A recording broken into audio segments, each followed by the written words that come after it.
সেই দৃশ্যটি দেখে প্রায় চোখে পানি চলে আসার টলমল করছে আমার চোখটি। কারণ হলো এই যে বৃদ্ধ বাবাটি দেখতে পাচ্ছেন, তিনি কত কষ্ট করে মাটির হাঁড়ি পাতিল নিয়ে যাচ্ছেন, বিভিন্ন জায়গায় জায়গায় সেটা বিক্রি করবেন। মূল উদ্দেশ্য কি? পরিবারকে একটু শান্তি দেওয়া, একটু সুখে রাখা।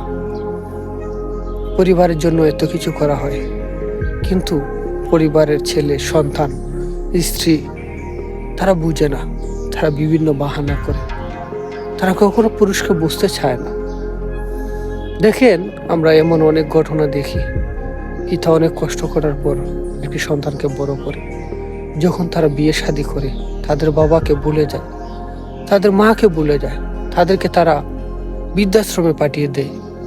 কি নির্মম দৃশ্য! এটা দেখে ওকে অনেক কান্না পেয়ে যায়। কিন্তু তখন তারা বুঝে যখন তারা বাবা হয়, কিন্তু সেই সময় তাদের কলিজার টুকরা জান্নাত আর পৃথিবীতে থাকে না।